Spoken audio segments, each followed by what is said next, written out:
Esteban Morales was a man of simple, almost mechanical habits. Every morning he started his truck at 5:30 sharp, checking the brakes, oil, and tire pressure without needing to think. He had been traveling the same routes between Guadalajara, Puebla, and Veracruz for years, as if his life were a straight line on a map. Widowed for a decade, with no children or close family, he found solace in routine. In his cab, he was accompanied by a worn-out radio that only played norteño music, a thermos of reheated coffee, and an old Bible he hadn't opened since his mother's funeral. He had stopped praying years ago, not because he hated God, but because he no longer expected answers. His only relief was the asphalt, the wind in his face, and the feeling that at least someone needed what he was transporting. That particular morning, he stopped at a gas station on the outskirts of Guadalajara. He got out to fill up the tank and stretch his legs. When he returned, he found a man sitting in the shade of his trailer. He wore a white tunic, dusty sandals, and had a short black salt and pepper beard. He didn't look dirty, but he didn't look entirely clean either. More than clothes, he possessed a disconcerting serenity. "Can I walk you a bit?" he asked in a calm, non-urgent voice. Esteban looked at him suspiciously, but something in his tone, or perhaps the way he held his gaze, disarmed him. He nodded silently, and the man got in without asking where they were going. "My name is, Jesus," he said as he closed the door.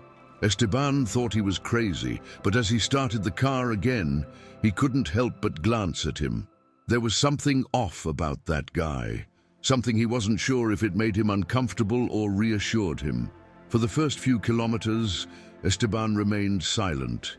He wasn't a man of many words, especially with strangers. Every now and then, he'd glance quickly at the passenger seat, hoping to find something that would give him away. A gesture of madness, a hidden agenda. But Jesus just watched the landscape, as if he'd known it before. He didn't ask where they were going or what they were transporting. He only spoke when he broke the silence with unexpected phrases. "Forgiveness isn't for the other person, Esteban. It's so you can rest." The truck driver frowned. How did he know his name? He hadn't said it. He thought about stopping and asking him to get out, but something inside him prevented him from doing so. It was as if that presence disturbed his interior, but at the same time calmed a part of him that had been dormant for years. 2 hours passed like this, between curves and straights, until, upon entering a rural area, they saw a young woman standing on the side of the road. Her face was covered in dirt, and she was holding a backpack in both hands. Esteban stopped without thinking. The young woman was crying silently. "Where are you going?" he asked, his voice softer than he imagined. "To San Juan de los Lagos. My mother is dying." Jesus said nothing, but Esteban knew what he had to do. He opened the truck door and helped her get in. During the ride, the young woman told him she had been walking for hours. No one had stopped. While she was talking, Jesus looked straight ahead without intervening. But as they passed a church, he asked Esteban to stop. As they got out, the young woman put her hands to her mouth. At the door of the church, her mother was sitting, as if waiting for her. "I don't understand. They told me she was in the hospital." Jesus just smiled. Esteban said nothing, but something in his chest began to break. If this story touches your soul, subscribe to the channel. It's the only way we can keep telling it. After leaving the girl with her mother, Esteban returned to the truck in silence. Jesus was already seated, as if he knew he wouldn't ask questions. For a long time, they didn't speak. The engine roared as always, but inside Esteban's chest, something had loosened. He couldn't explain what had happened, but he didn't want to either. He only felt a mixture of relief and confusion. He didn't believe it was a miracle, but he couldn't rule it out either. As he drove along the lonely road, an old song came on the radio. It was a tune his mother used to sing to him when he was a boy. He turned up the volume, and for a moment, he felt like he was coming home. Jesus looked at him and said without moving his lips, "Sometimes God answers without you even." Calling, Esteban slammed on the brakes. He looked straight at him, How did you do that? Jesus didn't answer. He just stared out the window again, as if the answer was out there. That night, they slept at a roadside inn. Esteban paid for a single room with 2 beds and showered before going to bed. When he came out of the bathroom, Jesus was writing in a notebook he hadn't seen before. "What are you doing?" he asked suspiciously. "I write down what you feel, even if you don't know it yet." This answer unsettled him. He went to bed without saying anything else, but he couldn't sleep. In the middle of the night, he woke with a start from a strange dream. He was walking along an empty road, and every time someone asked him for help, he passed by. When he woke up, Jesus was gone. His bed was still untouched. Alarmed, he ran downstairs, but the receptionist swore that only he had entered the room. "Didn't you come with another man dressed in white?" Esteban asked. The receptionist looked at him strangely. "Are you all right, sir? You arrived alone." Esteban spent the entire day wondering if he'd imagined it. He returned to the truck, sorted through his things, even looked for any traces on the passenger seat. A mark, a smell, a wrinkle in the fabric. Nothing. He found only the notebook on the dashboard. He opened it with trembling hands. It had no title, but the first page read, "Every stop has a purpose." The next few pages were blank. He slammed it shut. He felt ridiculous, but also deeply uneasy. He started the engine and hit the road again, as if moving would make his thoughts disappear. But as he moved forward, the radio, which was almost never tuned right, began to broadcast a clear voice. "Keep driving, Esteban. You are not alone." He stopped dead in his tracks. He got out of the truck, checked the antenna, changed the station. Nothing. Everything returned to the usual static. For the first time in years, he felt fear. Not the kind that paralyzes you, but the kind that forces you to look inward. Hours later, passing through a small, almost empty town, he saw an old man trying to change a tire in the stifling heat. No one else was traveling on that road. Esteban slowed down without thinking. He stopped a few meters away and got out. "Can I help you, sir?" he said. The old man, sweating, thanked him wordlessly. The tire was rusted, and the jack was barely useful. Esteban fetched his tools, and in 20 minutes everything was fixed. The man offered him a hot drink as a thank you. As they sat drinking, seated on a rock, the old man suddenly looked at him and said, "Do you know what the hardest thing is? Accepting that we can still change, but you've already started." Esteban remained silent. He hadn't said anything about his life. He didn't know if it was a coincidence or madness, but every person he met seemed to know him better than he knew himself. He returned to the truck without another word. He started the engine, but didn't start it. Immediately, he stared at the horizon, his hands on the wheel and his heart elsewhere. The notebook was still on the dashboard. He opened it again, almost resignedly, and now there was a sentence written on the second page. "Where you stop, something blooms." He looked out the window at the old man, who was already walking slowly away with a slight smile. It worried him. He didn't know if someone was playing with him, if he was going crazy, or if indeed something inexplicable was guiding him. He decided to continue. He didn't want to think anymore. Let the road take care of showing him what came next. But when he turned on the radio, that serene voice, which no longer seemed foreign to him, sounded again. "There are those who carry merchandise. You are carrying stories." Further on, he found a gas station with a small shop. Getting out to buy something to eat, he saw an injured dog next to the garbage can. One leg was bleeding, and its back was covered in mange. He approached it. Carefully, the animal didn't run away. It looked at him with the tired eyes of someone who has been rejected too many times. Esteban bent down, spoke softly to it, and gave it some water. He went into the shop, bought a can of dog food and some alcohol. He treated it as best he could, with clumsy but sincere movements. When he got ready to get into the truck, the dog followed him. "I can't take you," he said loudly. But the animal sat next to the front wheel, as if waiting for a signal. Esteban sighed, opened the door and murmured, "All right, but if you vomit in the cab, you're out." The dog hobbled up and settled on the ground, right where Jesus had been sitting. That night he parked in a vacant lot near an abandoned factory. He put a rag on the ground for the dog to sleep more comfortably. He watched him as he settled into the truck bed, and something inside him softened. It had been so long since he'd felt real company. The radio was off, but the silence no longer weighed so heavily on him. He picked up the notebook once more. On the next page, there was a pencil drawing, a dog next to a truck, with a heart above its head. No one had shown it to him. He hadn't seen it before. His first instinct was to think of cameras, pranks, someone following him. But he wasn't afraid anymore, only curiosity. He closed the notebook, settled on his side, and for the first time in many years, fell asleep without the radio on. The next day, he was awakened by the dog's soft barking. He opened the truck door and found an unexpected scene. A line of people waiting in front of a makeshift tent with community aid signs he hadn't noticed the night before. Curious, he approached. A woman greeted him as if she had known him before. "Did you bring the groceries?" Esteban blinked. "What groceries?" The woman looked at the truck and then smiled at him. "Those whom God sends on time always arrive like this. Without knowing, they're bringing them." He didn't understand a thing, but when he opened the back of the trailer, he saw several boxes with cleaning products, rice, beans, and powdered milk. They weren't part of his original load. He had never loaded them. Yet there they were. He helped unload them, feeling something invisible guiding him.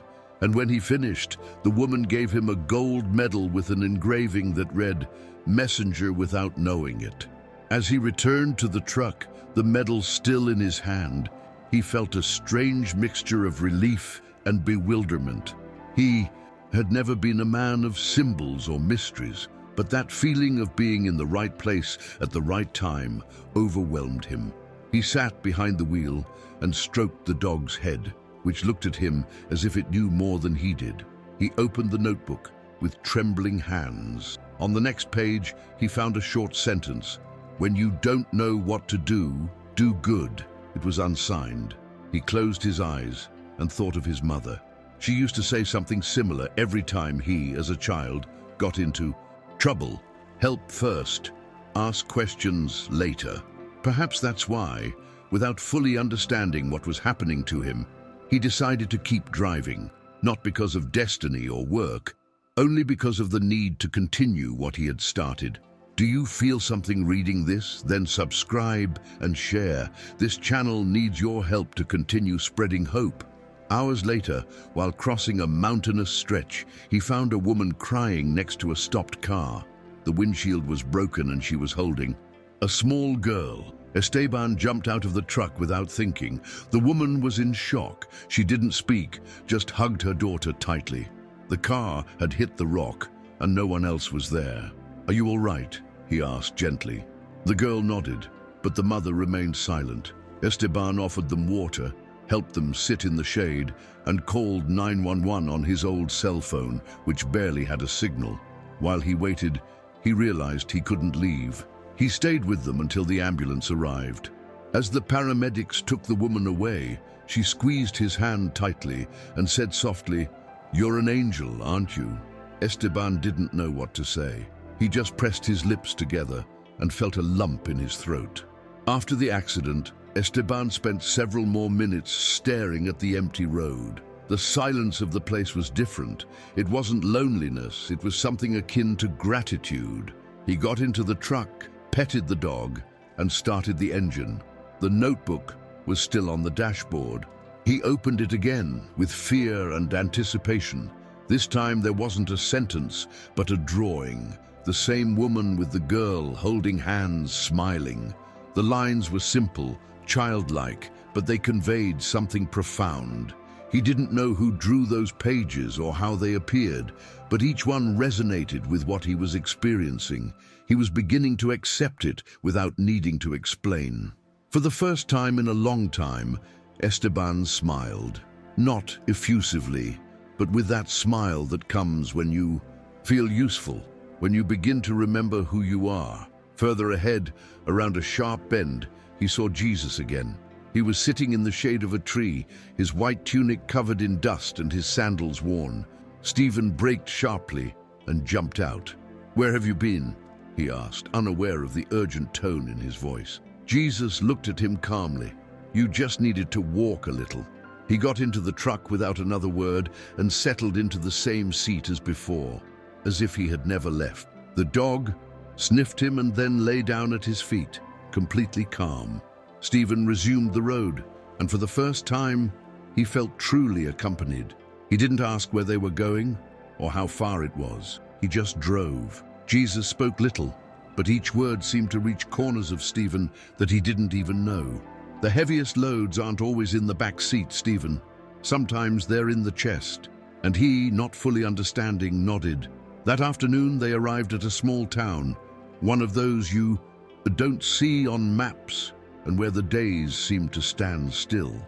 Upon entering, they noticed something was wrong.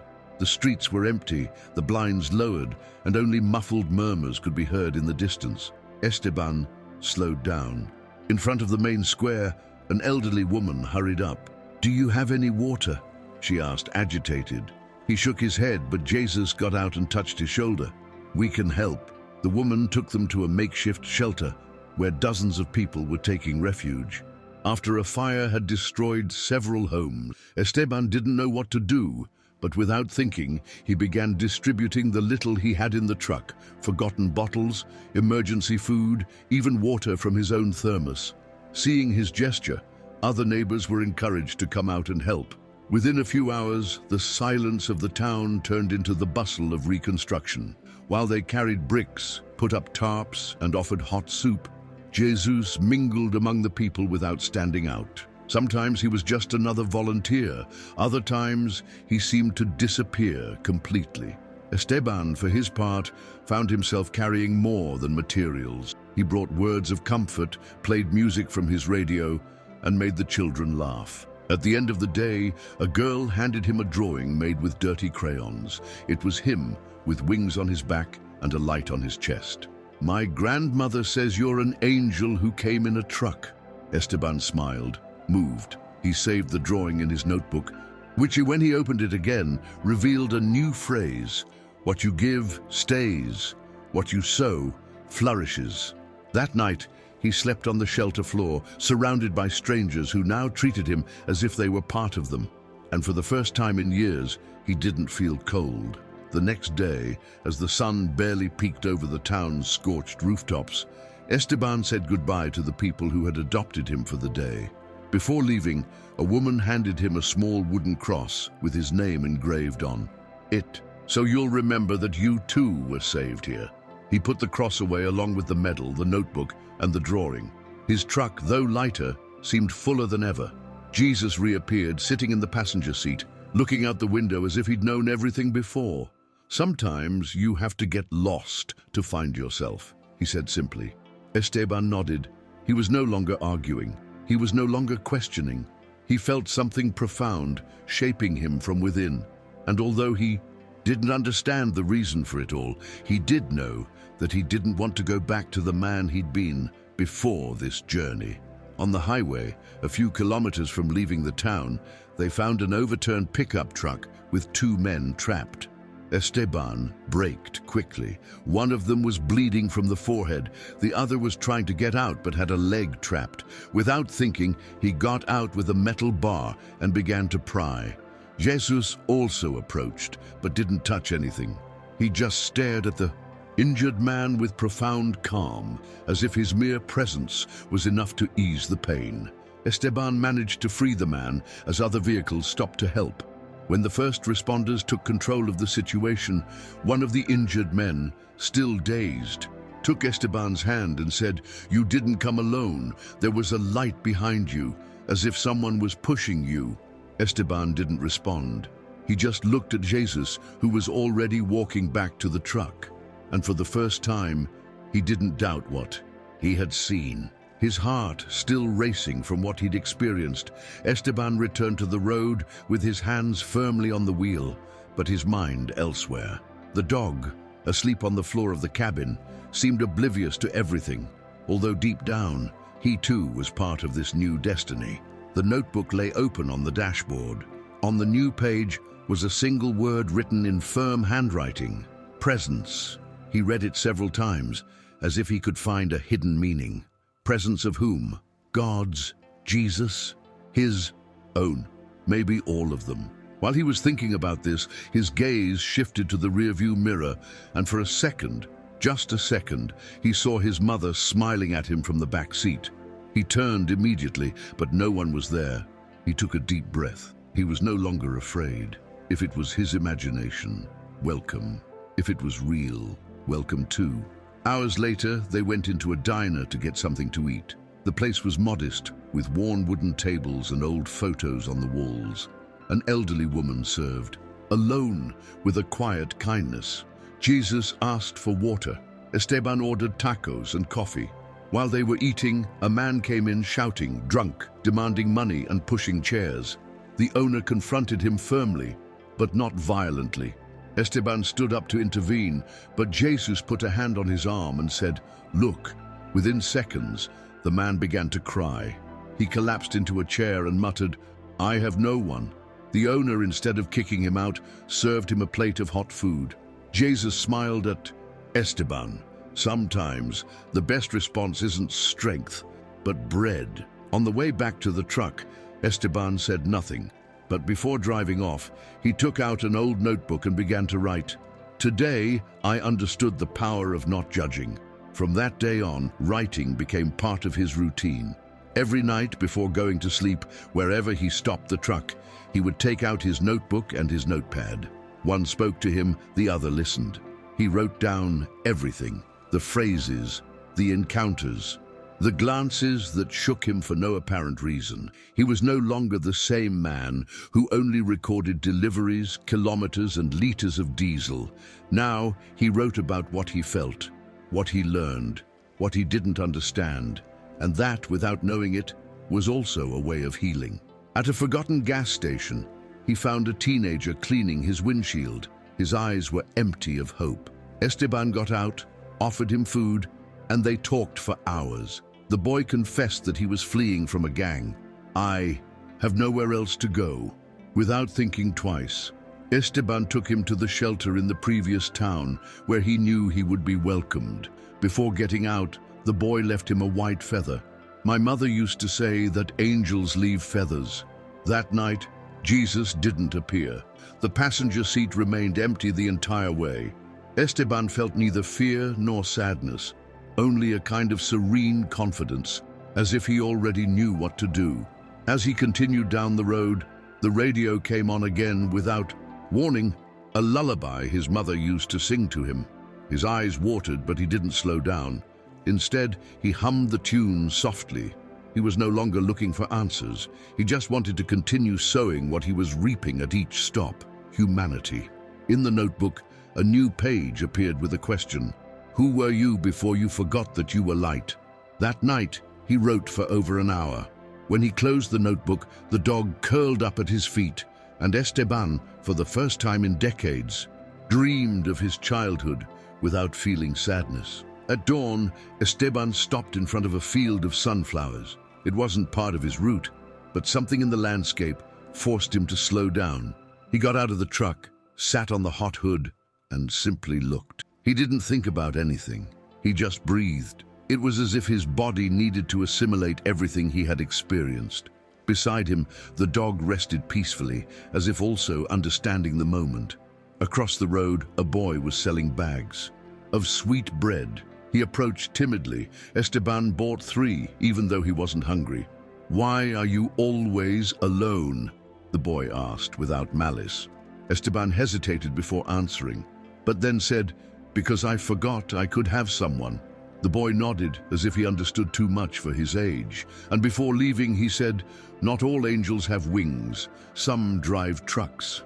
That afternoon, at a dusty intersection, a group of day laborers hitched a ride. They were 5 men with sunburned faces and hands covered in dirt.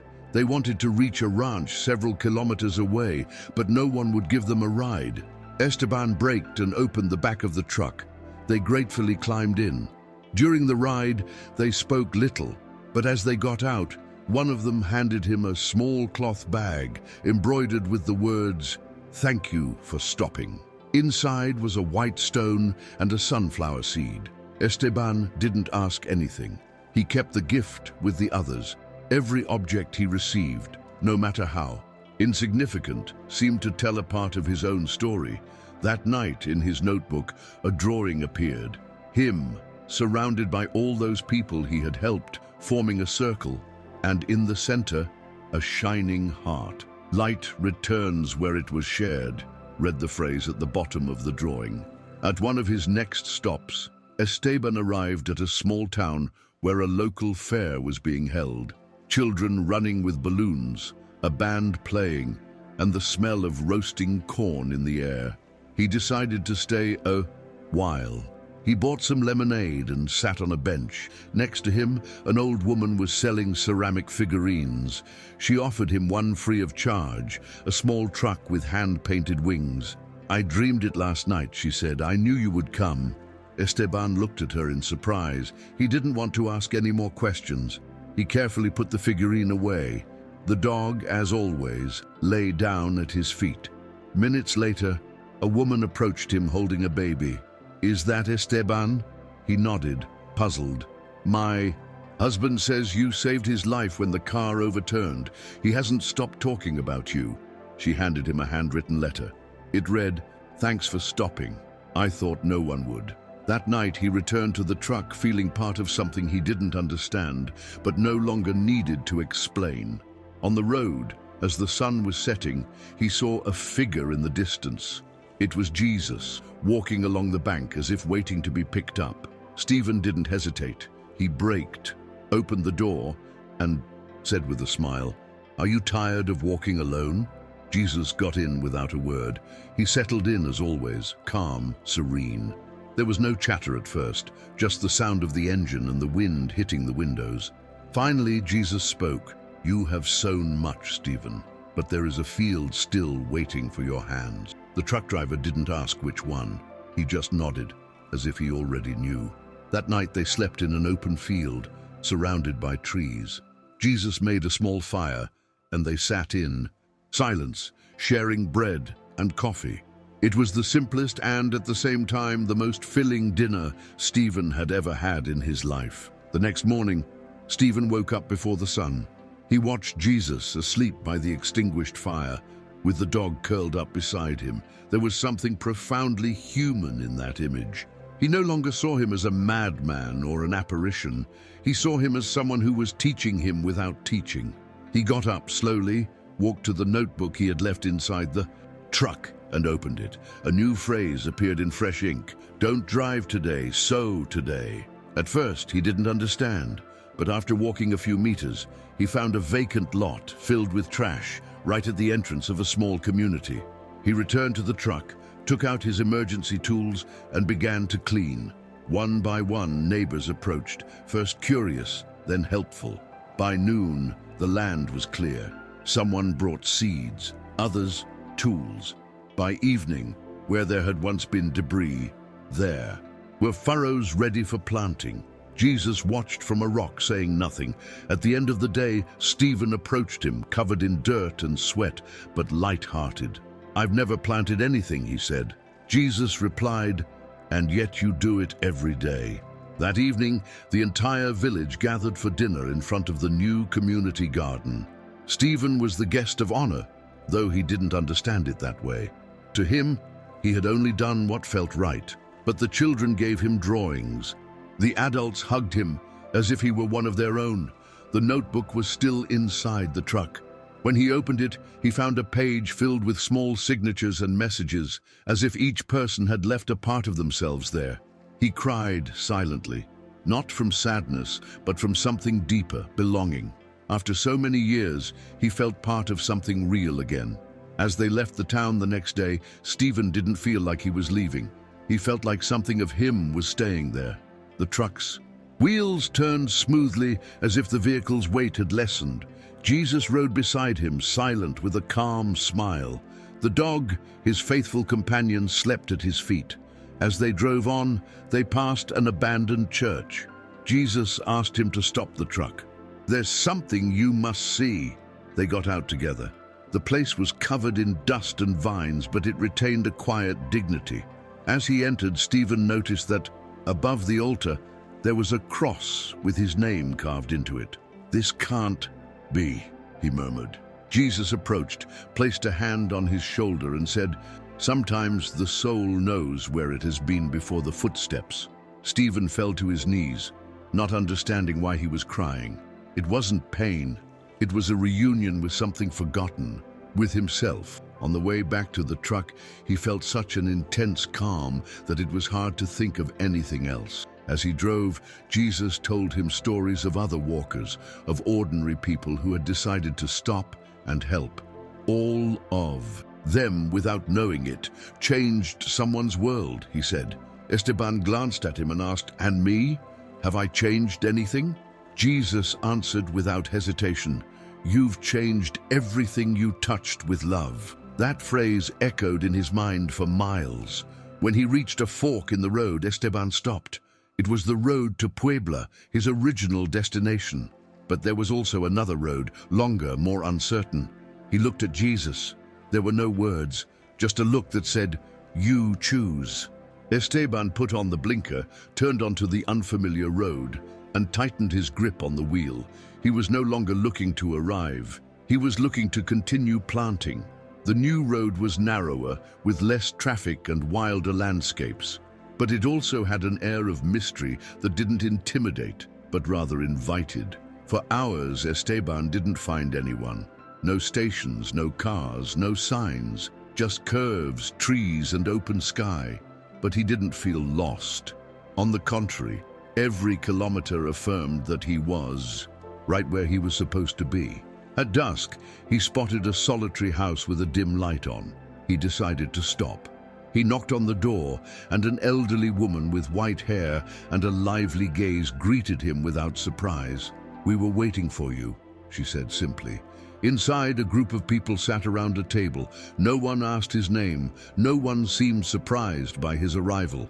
They offered him bread, coffee, and shared silence. That night, he slept under that roof as if he had always been part of that family. When he woke up, he found the notebook on the table, open to a new page. This time, there were no sentences, no drawings, no questions, just a blank space. He understood that now it was his turn to write. He left the house, waved gratefully, and returned to the truck. Jesus wasn't there. The passenger seat was empty, yet his presence filled the air. The dog was still there, faithful, a symbol that something of that journey still continued. Esteban started the engine and began to write while the truck warmed up. "Today I begin to tell my story not as a truck driver transporting things, but as a man who carried light unknowingly at every stop." He closed the notebook, stepped on the accelerator, and set off again. He was no longer guided by a fixed destination, but by a new certainty. Wherever he was needed, he would go. Days later, at a way station near the mountains, Esteban found a mural painted on the wall of a rural school. Upon closer inspection, he noticed something that made his skin crawl. In one corner, almost hidden among the colors, there was a drawing of a truck with wings, identical to the one the old woman had given him at the fair. Beneath it, a phrase written in childlike letters, "Sometimes God travels as co-pilot." Esteban remained motionless for several minutes. He didn't ask who painted it. He didn't seek explanations. He only knew he had to leave something there as well. He got into the truck, took out his medal and the wooden cross, and left them at the foot of the mural on a flat stone. "May this be useful to whoever comes after," he thought quietly. As he returned to the road, the notebook opened by itself on the dashboard, as if pushed by the wind. On the page, a new line appeared. "He who gives without expecting multiplies without knowing." On another lonely stretch, Esteban spotted a woman standing next to an overturned bicycle. She had a bandaged arm and a distressed expression. As he approached, she ran toward the truck. "My sister fell. She's down there." Wasting no time, he followed the young woman to a ditch barely visible from the road. There, a girl about 10 years old was crying with an injured leg. Esteban carefully picked her up and took them to the nearest hospital, more than 30 kilometers away. During the ride, the older sister wept silently. When they got off, she told him, "I asked God not to leave me alone, and you showed up." Esteban just nodded. He no longer needed answers. He was no longer surprised to be part of those coincidences he used to call coincidences. Now he called them purpose. That night, while resting in an empty rest area, he dreamed of his mother again. But this time it wasn't a sad memory. He saw her sitting in a rocking chair, reading him stories like she had when he was a child. In the dream, she looked at him and said, "You understand, son, the road wasn't about escaping, it was about returning." When he woke up, the notebook was open in his lap, although he swore he'd left it closed on the desk. On the page, only one word written in a different handwriting: return. That morning, he knew it was time to return to Puebla. Not out of routine, nor because of a logistical destiny, but because something inside him needed to close the circle. He carefully packed each object he had collected on the trip. The pen, the medal, the drawing, the cross, the figure of the truck with wings, the bag with the stone, and the seed. It was his story in fragments. On the way back, every kilometer seemed to speak to him. The songs on the radio echoed his memories. The curves brought back images of each stop, each face, each shared gesture. As he passed through a tunnel, he felt a presence in the cabin. He glanced sideways, and even though the seat was empty, his heart raced. He didn't need to see him. He knew Jesus was there. "You're not going back to how you were before," a voice inside him whispered. "You're coming back a different person." That phrase accompanied him for the rest of the journey. When he reached the outskirts of Puebla, he stopped in front of a small community he had once completely ignored. This time he got out of the truck, walked toward a ruined school, and asked if he could help. "Do you know about construction?" they asked. He smiled. "Not much, but I know how to pick up things that others have dropped." And so something new began. For weeks, Esteban stayed in that community. There was no plan, no contract, no salary, only need and will.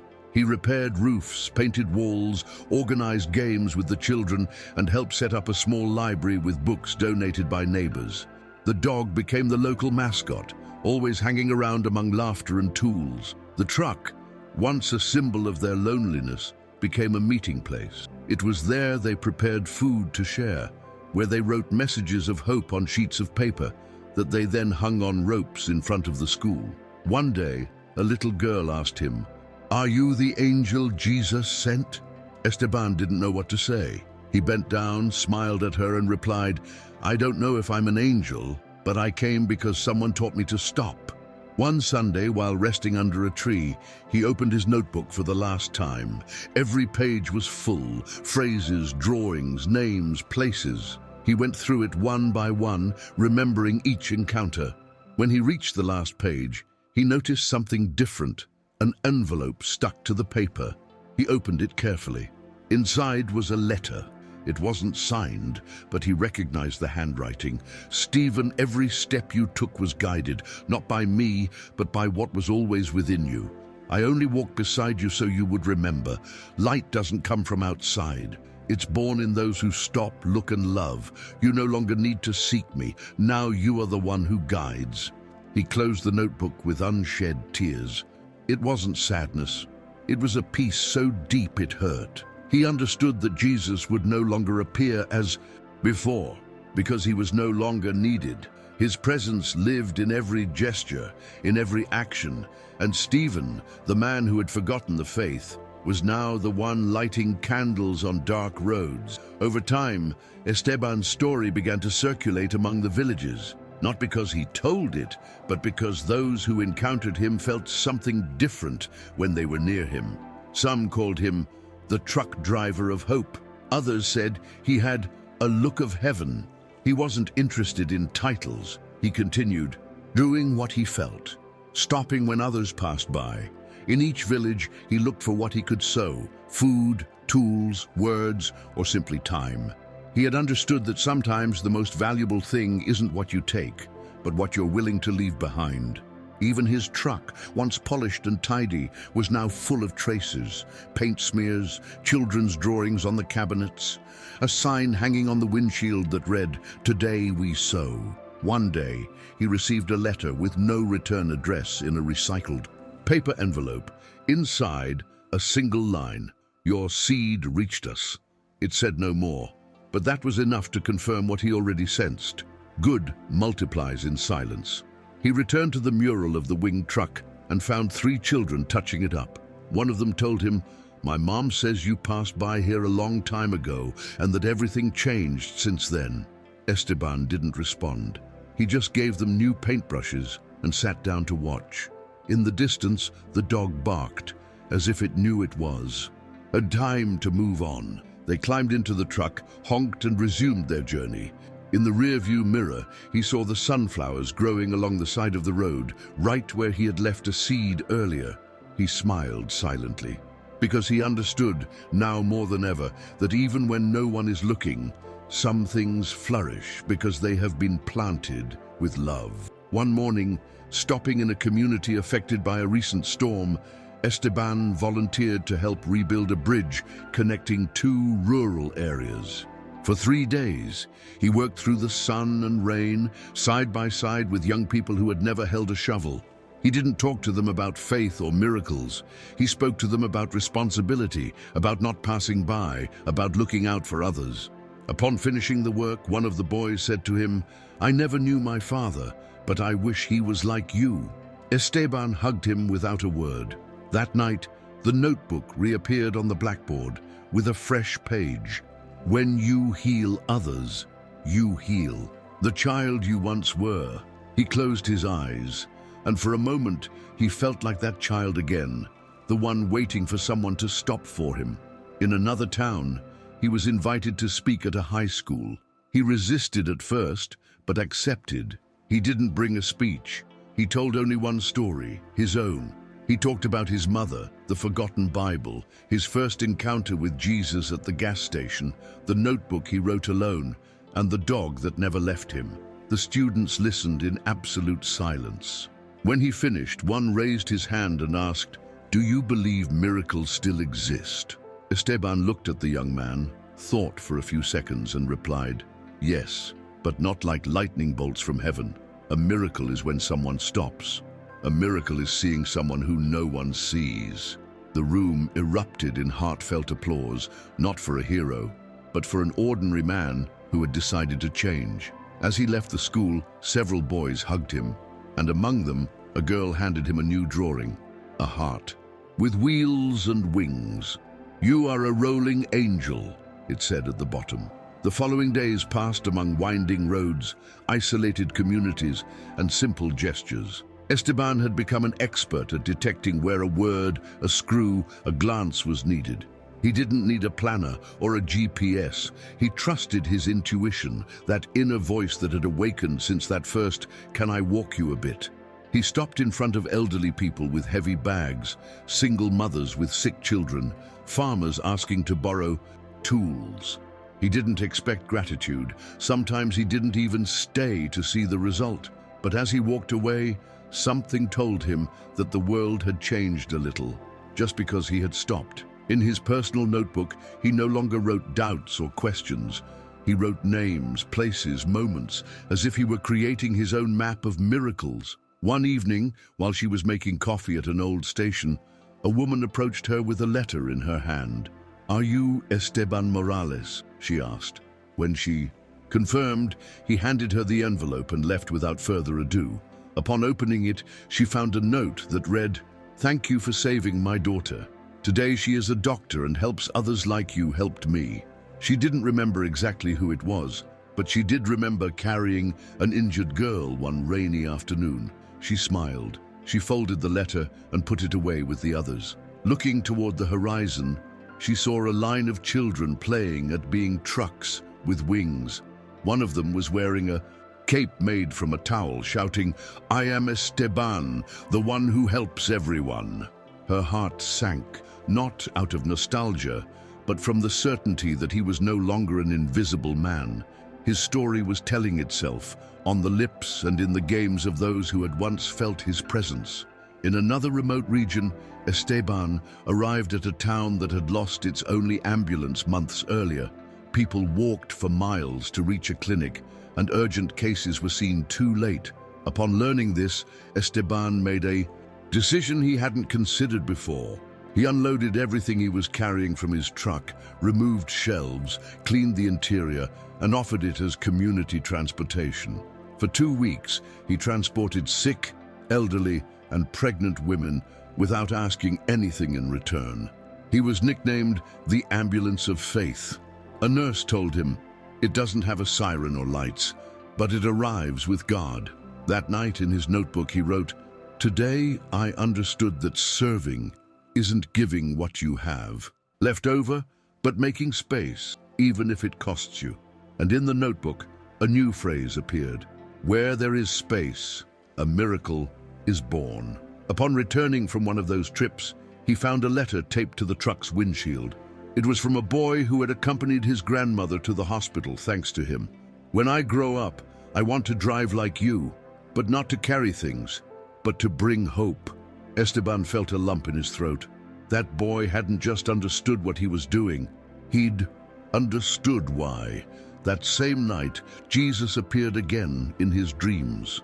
He didn't say anything, he just looked at him proudly. Esteban woke up with a serene heart. He no longer needed him as a visible guide. Now he carried him within. When he looked at his reflection in the rearview mirror, he no longer saw a tired man or a lonely driver. He saw someone transformed, not by miracles outside, but by his own decision to stop, look, and act. The real change didn't come from outside. It had always been in the driver's seat, which he had decided to take with a different intention. At a crossroads, Esteban decided to take a secondary route.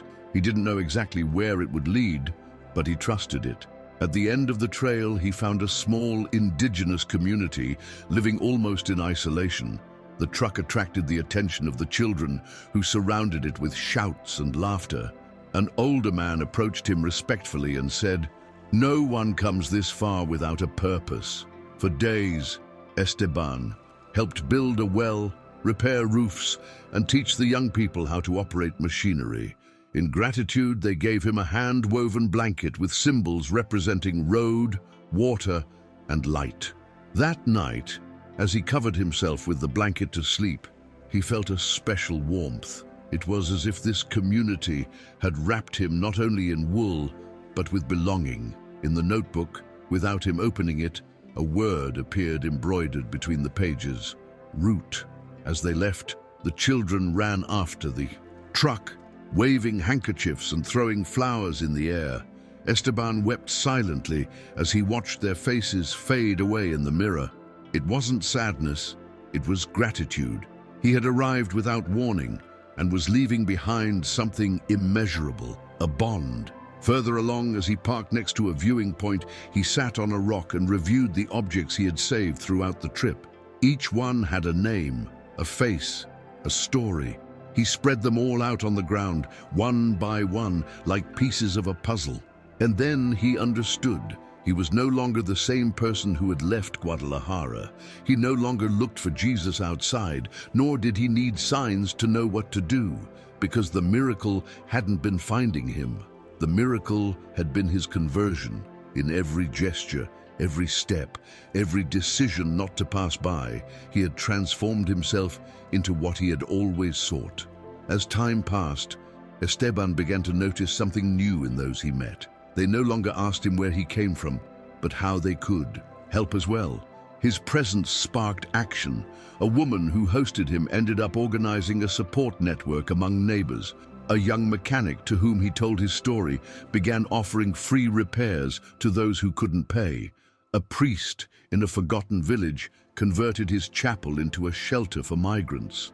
And so, without intending to, Esteban had lit fires in places where only embers remained. Not because he preached, not because he taught, but because he showed with his actions. The world didn't change because it saw him pass by. It changed because he chose to stay. One morning, parked on a hill overlooking an immense valley, he opened his notebook one last time, not to write, but to read what he had experienced. Each word brought back a memory, a face, a voice. On the last page, he wrote just 3 words: "Thank you for guiding me." He carefully closed the notebook and put it away next to the notebook that had been with him from the beginning. At that moment, the dog stood up, sat in front of him, and stared at him. Esteban stroked its head and with a smile said, "We've come a long way, haven't we?" In the distance, the wind moved the fields as if they were breathing, and in that breathing of the world, Esteban felt a certainty that needed no explanation. His journey had not been a detour, it had been the royal road, the most human, the deepest, the one built with every silent act of love. That night, as the sky filled with stars, Esteban made a small fire next to the truck. It wasn't just another stop. He felt something was about to close, not with sadness but with fulfillment. He sat in silence, watching the flames dance and remembering every moment since that first gas station near Guadalajara. He didn't think of miracles or signs. He thought of faces, of hands that trembled and then clung, of eyes that went from empty to bright, of hugs given without words, of his own soul which had gone from dormant to alight. The dog lay down beside him, and in the wind he thought he heard Jesus' voice. The seed grew. Esteban closed his eyes. He didn't need to see to know it was true. The next day, he made a different decision. He didn't start the truck immediately. He walked slowly along the side of the road, greeting the trees, the birds, the memories. Each step was a prayer, an affirmation, a farewell without a farewell. When he returned to the vehicle, he found a young man waiting for him, backpack over his shoulder and an expression a mixture of uncertainty and faith. "Are you going south?" he asked. Esteban nodded. The young man got in without asking any more questions. He settled into the passenger seat, and after a few minutes, he broke the silence. "I want to do something good with my life, but I don't know where to start." Esteban looked at him and smiled tenderly. "Then start by stopping when you see someone no one else sees." The young man nodded, as if those words fit perfectly into the emptiness inside him. And the engine roared again, but it wasn't the same sound anymore. It was the echo of a new beginning. With the young man now at his side, Esteban began to share not only his journey, but also his stories. He didn't speak like a teacher, but as someone simply recounting what he'd experienced. He showed him the notebook, the letters, the drawings, the stored objects. Each one had a short story, but with a clear lesson: the importance of being present, of not passing by, of seeing things with different eyes. The young man listened attentively, asking questions Esteban had never asked himself. For the first time, he saw himself reflected not in a mirror, but in someone younger, who wanted to learn what he had unplannedly discovered. And he understood that perhaps his journey wasn't over yet. It had merely changed shape. At one of the stops, they helped repair a rural school where the windows were broken and there were no books. Esteban didn't hesitate. He used his tools, made contacts in nearby towns, and got donations. Within a few days, the place came alive. The young man, moved by the experience, said, "I never thought fixing a window could be an act of love." Esteban replied, "Love seeps in through the smallest cracks." That phrase was written on the school blackboard, where the children with colored chalk began to draw wings next to trucks, hearts, and silhouettes that looked suspiciously like Esteban. He didn't correct them, he just thanked them, because he had learned that when you give, without expecting it, others reap and sow without realizing it, and that was the most powerful chain he could leave in this world. The days passed, but Esteban no longer counted them on the calendar, but in encounters. Each new face was a story, each help offered a seed planted. The young man at his side began to take the initiative. He got out first, talked to people, asked how he could be of service. Esteban watched him silently, with quiet pride. He didn't need to tell him what to do. It was enough to be present. One afternoon, arriving in a village without electricity, they improvised a day of repairing old connections and hanging donated light bulbs. When the lights came on for the first time in months, a little girl cried out, "It looks like Christmas!" Everyone laughed, and Esteban, as he looked at the young man's face illuminated by the newly lit bulbs, knew that his path was multiplying in others. That night, as they rested under the stars, the young man asked him, "Do you believe Jesus really was him?"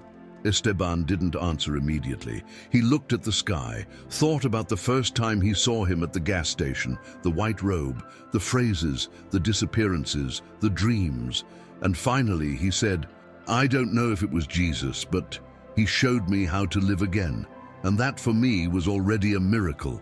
The young man remained silent, like someone receiving a truth that needs no proof. The next day, Esteban handed him the notebook. "It's yours now.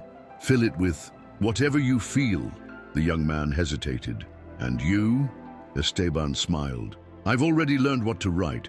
Now it's your turn to look, pause, and sow." And so, without ceremony, the legacy changed hands. Not as an end, but as a new starting point. If you've made it this far, don't leave without subscribing. Your support keeps this journey of transformative stories alive. With the notebook in the young man's hands, Esteban felt an unexpected relief. It was as if, by handing it over, he had freed a part of himself that he no longer needed to carry. Not because it was a heavy burden, but because he knew it had fulfilled its purpose. Now, his mission was to accompany, to be a guide without imposing, to be without protagonism. In the following villages, he spent more time observing, letting the young man lead the conversations, decide where to stop, and find where to help. And he did it well, with heart, with dedication. Esteban knew that one day he too would take another path. And he wasn't worried, because he had understood that true miracles didn't need his presence. They only needed someone to believe enough, to act. One dawn, they parked in front of a field where several farmers were beginning to sow. The young man enthusiastically got out, offering to help. Esteban stayed in the cab, watching him integrate, how he laughed, how he rolled up his shirt sleeves and stained his hands with dirt. He closed his eyes for a moment, and in his mind appeared the serene face of Jesus, sitting as before in the passenger seat. This time he said nothing. He just smiled. Esteban opened his eyes. The seat was empty, but the feeling remained. He got out of the truck and walked slowly toward the field, not to teach, not to lead, just to be, because he understood that sometimes the simple presence of someone who has already walked the path can be the silent beacon that others need. And in that field, where the earth opened again to receive seeds, Esteban knew that his story had blossomed beyond him. Subscribe if you believe there's still room for kindness in the world. This channel exists because of people like you. Weeks later, upon arriving in a community that had lost everything to a flood, Esteban and the young man were welcomed with tears and open arms, not by those who knew them, but by those who no longer expected anyone. They spent days clearing debris, delivering clothes, listening to stories of loss. An older woman, who had been silently observing him, approached him one afternoon and said, "You're not from here, but you leave something behind." That phrase stuck with him, not out of pride, but because it summed up everything he had learned on the road.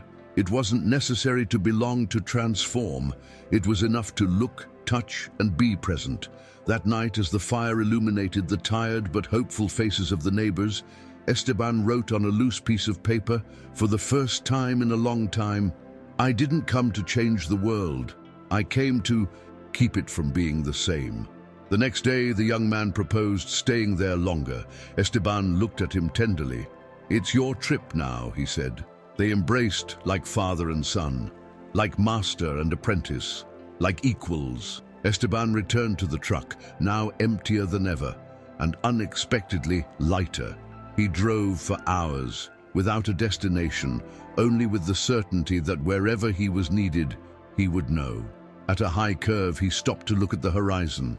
He took out the woven blanket, spread it on the grass, and lay down to look at the sky. There, with only his breathing and the sound of the wind, Esteban Morales smiled.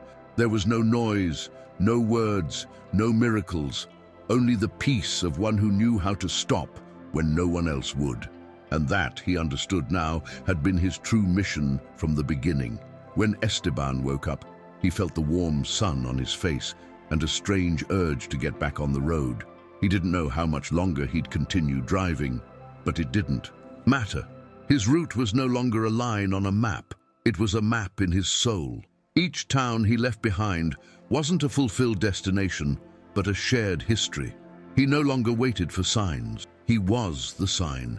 At each stop, others recognized him not by name, but by what he left behind: comfort, inspiration, companionship. Sometimes, without saying a word, his presence became a seed, and wherever he passed, someone blossomed. On the last page of his notebook, which he thought he'd filled completely, appeared a note written in his own handwriting, although he didn't remember writing it. The light you carry doesn't go out when you give it away. It multiplies.